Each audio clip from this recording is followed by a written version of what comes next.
Amém, irmãos? Novamente, paz seja convosco. Quero de novo ler aquela passagem que eu li no começo, no livro de Atos dos Apóstolos, no capítulo 1. Eu vou começar no versículo 3, para ganhar um pouco de tempo, que diz assim: A esses também, depois de ter aparecido, se apresentado vivo, com muitas provas incontestáveis, apareceu-lhes durante 40 dias, falando das coisas concernentes ao reino de Deus.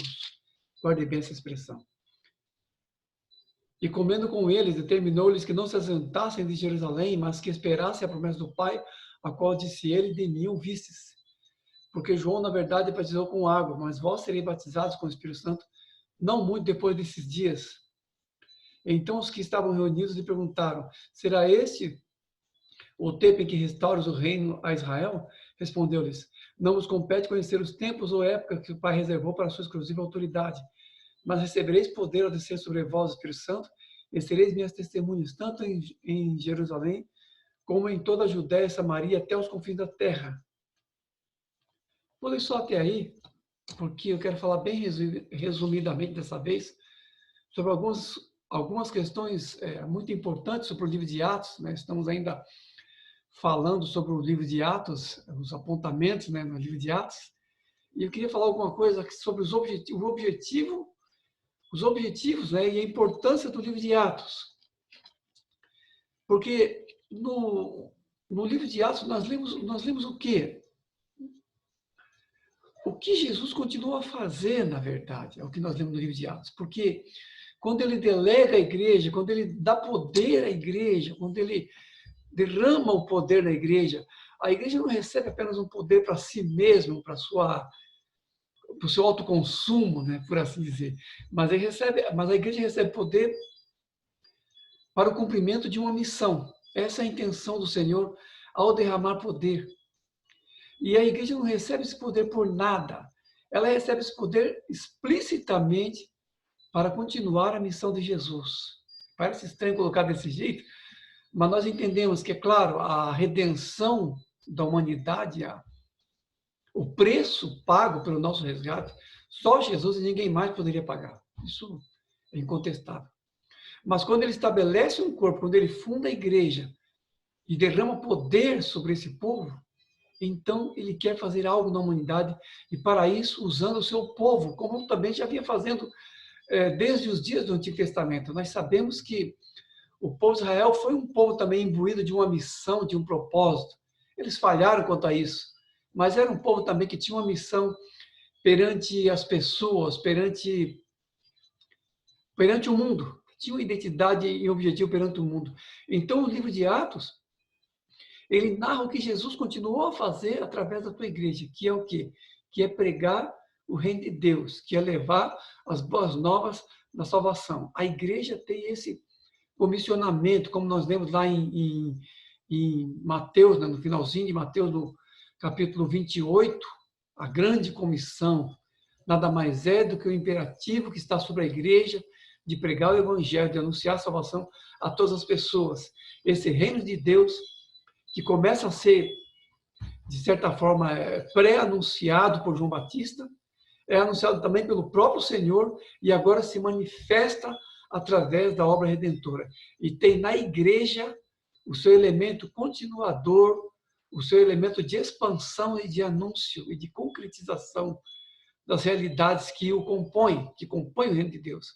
A igreja traz em si os elementos componentes do reino de Deus, em termos de poder, de graça, de possibilidade de nova vida e de renovação espiritual. Então, Jesus continua a sua obra através da igreja, porque a igreja é o seu corpo. A igreja é, por assim dizer, a sua extensão. E Jesus reconhece a igreja nesse âmbito. Nós lemos, por exemplo, que quando Paulo está perseguindo a igreja, Jesus não pergunta para ele: Saulo, Saulo, por que você está perseguindo os crentes? Não é assim que Jesus fala. Jesus fala: Saulo, Saulo, por que me persegues? Porque ele se identifica com o seu corpo, ele se identifica com o seu povo. Quem vos recebe, a mim recebe. Quem vos rejeita, a mim rejeita. São palavras do Senhor. Então, ele se identifica com a igreja, e a igreja será parte constitutiva, inclusive, do juízo das nações. Eu não quero, assim, estender sobre isso agora, mas a identidade do Senhor com a igreja é de tal maneira que a igreja é, de certa forma, também um critério aferidor para as nações, para as pessoas e para o juízo que virá sobre a humanidade na segunda vinda de Cristo. Só não vou estender muito sobre isso, porque não é o objetivo agora, mas eu quero apenas ressaltar esse papel da igreja, esse papel do reino de Deus como continuadora da obra de Cristo, no sentido de anunciar o evangelho, no sentido de expandir o conceito de reino de Deus. Jesus disse, e sereis minhas testemunhas, para anunciar o evangelho em Jerusalém, Samaria e até os confins da terra. Lá no capítulo 28 de Mateus, Jesus já tinha dito, e eis que estou convosco todos os dias, até a consumação dos séculos. Então, a trajetória da igreja é a trajetória do corpo de Cristo, do Senhor, através do seu povo, na obra de redenção da humanidade, ou para chamar a humanidade a essa redenção que foi efetuada na cruz pelo Senhor. A igreja tem esse papel e essa identificação com Jesus. É certo que o ministério de Jesus, mesmo foi um ministério assim, estrito, Jesus pregou ali mais nas cercanias da Judéia, não muito mais do que isso, mas ele comissionou a igreja a tudo aquilo que iria se expandir como identidade do povo que ele estava fundando agora, o corpo de Cristo, ou a igreja, seu corpo, né? Sua noiva. E as revelações dadas aos apóstolos, as revelações dadas a Paulo, são parte integrante, né, desse anúncio do evangelho. Eu não vejo, assim como algumas pessoas erroneamente fazem, uma descontinuidade entre Jesus e os apóstolos. Tem pastores até contrastando coisas que Jesus falou com coisas que Paulo falou. Eu acho uma bizarrice sem tamanho isso. Porque quando Paulo escreve aos Gálatas, ele diz, o evangelho que eu prego, eu não aprendi de homem nenhum, mas recebi mediante revelação do Senhor. Então, aquilo que Paulo está falando, aquilo que os apóstolos estão escrevendo, são revelações do Senhor Jesus pelo seu Espírito, daquilo que constitui as normas de vida segundo o Evangelho, e também a parte assim orgânica da igreja, quando Paulo escreve sobre a necessidade de estabelecimento de ministérios, de presbíteros, a organização da igreja, não é isso? O modo como a igreja iria funcionar como um corpo vivo, como um corpo dinâmico, expandindo e realizando a obra de Cristo, é revelado a Paulo e aos apóstolos, o modo dessa organização, os itens, né, por assim dizer, os dons, os ministérios, tudo isso vem pela ação do Espírito de Deus e também com um corpo doutrinário específico, com um corpo de instruções específicos. As cartas de Paulo a Tito, a Timóteo, falando sobre aspectos organizacionais da igreja, que constitui também o seu organismo. Não é, como é que eu vou dizer, não é um contraste entre organismo e organização. Aqui não existe isso. As pessoas falam muito isso, até há pessoas que rejeitam a igreja, rejeitam a liderança, os tais desigrejados, né? Fazendo a sua descontinuidade entre Jesus e o seu corpo, que é a igreja. Isso tudo é muito errado, porque o livro de Atos mostra a igreja justamente como continuidade da obra de Cristo, através da grande comissão, através daquilo que ela realiza em nome do Senhor, com todas as dotações e capacitações que o próprio Senhor dá a ela. Então é um erro muito grande fazer esse corte, fazer essa cisão que algumas pessoas fazem, mesmo até alguns pastores aí, gurus e livres pensadores fazem. É um grande erro isso. Nós vemos também, nós já falamos alguma coisa sobre isso, a expansão do conceito de reino. Nesse diálogo mesmo comentamos já que os apóstolos perguntaram, será esse o tempo que restaura o reino a Israel, né? Talvez ainda com aquele pensamento de reino restrito. E já falamos bastante sobre isso, né? Sobre essa expansão do conceito de reino, extrapolando os limites assim de Israel, né, do povo judeu, estritamente falando, geografizado, étnico, racial, humano. O modo como o reino de Deus já se expandiu para além das fronteiras. E a igreja, aqui no livro de Atos, né, um dos objetivos de Atos é justamente narrar o modo dessa expansão do conceito de reino, que já não mais é estrito Israel, mas é o reino de Deus sendo pregado pelo povo de Deus, sendo anunciado pelo povo de Deus.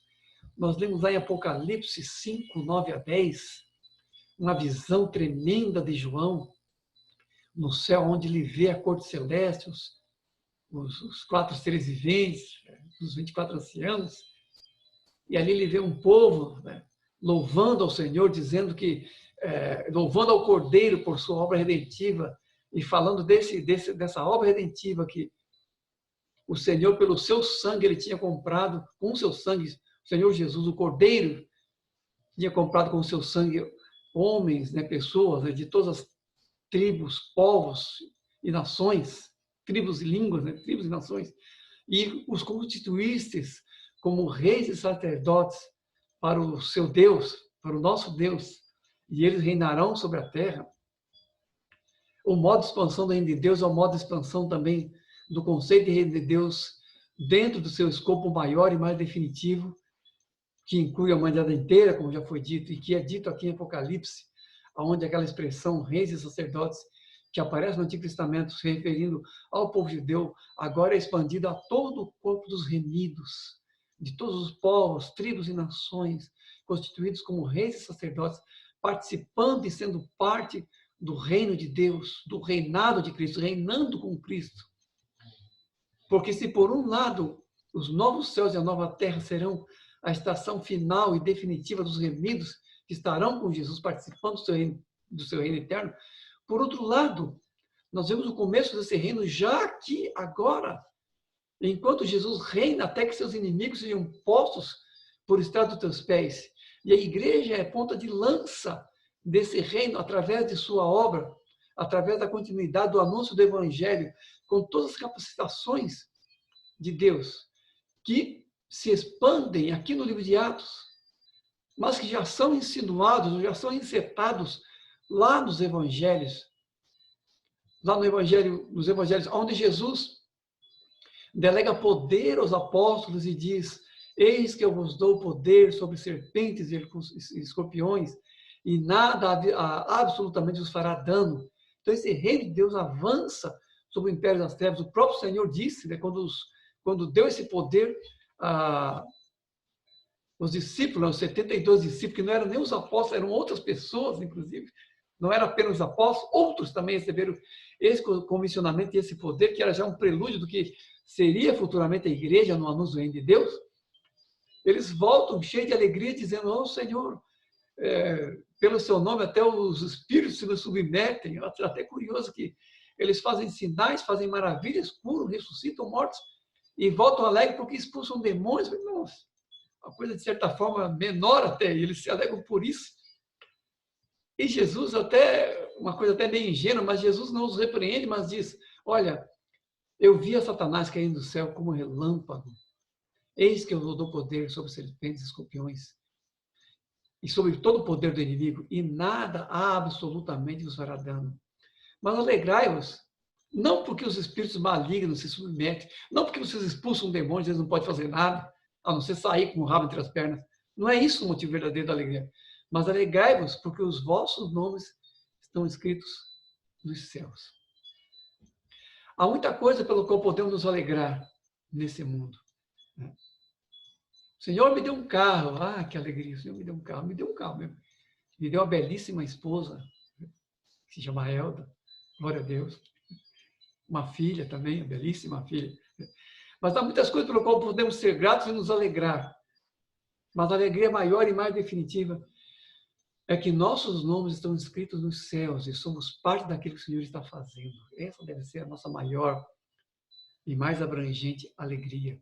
O fato do Senhor se identificar conosco, nos chamar de povo seu, e o fato de nós, como igreja, estarmos marchando com o Senhor nesse mundo, através de pregar o reino, através de ter essa identificação com o Senhor, como reinos e sacerdotes, ministrando a palavra de Deus. ministrando a salvação, levando o reino de Deus a todas as nações, de modo que o império das trevas não pode resistir contra a igreja em seu avanço triunfante. O livro de Atos, então, ele tem como objetivo narrar essa continuidade da obra de Deus e o modo como, expandindo o conceito de reino de Deus, estabelece a igreja agora como um novo corpo de adoradores diante de uma realidade espiritual muito mais profunda e muito mais abrangente. Eu sempre digo, irmãos, o que nós temos com Jesus, Israel jamais teve com Moisés, ou com a lei, ou com qualquer daqueles elementos da antiga aliança. Nós temos que nos alegrar com isso, nos identificar com isso, e sabermos que a nossa trajetória aqui como povo de Deus nesse mundo está levando adiante o reino de Deus. Estamos assentados em lugares celestiais em Cristo Jesus. Se o Senhor Jesus reina até que todos os seus inimigos sejam postos por escabelo dos seus pés, o fato é que ele deu a nós, como sua igreja, um papel assim de dispenseiros dessa graça, de cooperadores de Deus, de pregadores da mensagem. Esse deve ser o motivo maior e mais abrangente de toda a nossa alegria nesse mundo. Recebemos muita graça de Deus. Não é que não devemos ser gratos, né, por aquilo que recebemos de Deus, devemos ser sim. O meu carro, minha esposa, minha filha, minha casa, minha vida, isso aí tudo. Mas muito mais com aquilo que pelo reino de Deus tem sido dado no âmbito espiritual, porque essas coisas são bênçãos assim, paralelas. O que de mais abrangente, de mais definitivo existe para nós nesse mundo é essa identificação com o Senhor, é esse modo pelo qual andamos nas pisadas do Senhor, anunciando o reino de Deus, anunciando o evangelho, sendo o povo de Deus e levando realmente a tal guerra espiritual, né, a sua verdadeira estatura, né, assentados em lugares celestiais em Cristo Jesus, participando do seu reino e anunciando o evangelho. Então, essa expansão do reino de Deus aparece em Atos. Um dos objetivos do livro de Atos é justamente trazer esse avanço conceitual da identidade do povo com Deus, uma identidade que emergiu em Jesus. Não havia esse nível de identidade na época do Antigo Testamento. Não havia, como já disse antes, a possibilidade desse derramar grandiosíssimo do reino de Deus, abrangente, né, do reino de Deus, do Espírito de Deus sobre nós, de modo que Deus anda no nosso meio, somos um com Ele, Ele é um conosco, temos uma aliança com Ele, somos um com Ele, e também uns com os outros. Isso é importante também entendermos, para que o nosso conceito de reino de Deus se expanda em nossos corações. Entendemos a aliança com o Senhor e a aliança como corpo de Cristo. Vamos falar mais também sobre isso, sobre a igreja primitiva e o modo como eles entendiam isso. Isso fica para uma outra palestra, né, para uma outra parte, né? Mas a identificação do Senhor com a igreja, né, isso, e o modo como a igreja manifesta o poder de Deus. Essa questão também da importância do livro de Atos é o modo como se manifesta o poder de Deus sobre serpentes e escorpiões. O poder de Deus manifesta não apenas, como é que eu vou dizer, de uma maneira assim, apenas portentosa, né, mas como objeto explícito da batalha espiritual que se desenrola agora através da igreja, onde a igreja, imbuída da graça e do poder de Deus, avança sobre os poderes das trevas, avança sobre o reino das trevas e prevalece, e leva o reino de Deus, derrubando os portões do inferno, e leva o nome de Jesus às nações, e anuncia para além das fronteiras judaicas, para além da Judéia e Samaria, indo aos confins da terra, levando essa mensagem, imbuídos desse poder. A igreja primitiva começou a fazer isso em todos os termos de comunhão, de vida, em todos os termos daqueles que eles entendiam da aliança que tinham com o Senhor, implicando na aliança que tinham uns com os outros. Eu quero falar mais sobre isso depois, sobre comunhão e o modo como eles entendiam isso, porque era parte muito importante do conceito de igreja, comunhão. Não quero falar agora para não estender demais isso, mas temos de entender isso. Tá? O objetivo do livro de Atos e a importância do livro de Atos, no sentido de tudo aquilo que define e redefine a margem do povo de Deus, a margem do povo de Deus, e de tudo aquilo que de mais gracioso e abençoado foi concedido a esse povo de Deus, dentro dessa margem muito mais ampla de reino de Deus, em que também o poder maior e a graça maior e mais definitiva de Deus também se manifesta em nosso meio, não apenas nos levando a anunciar o Evangelho, mas também trabalhando em nossas vidas, nos renovando e cada vez mais nos capacitando para esta obra, para essa identidade espiritual em Jesus, como reis e sacerdotes. Amém?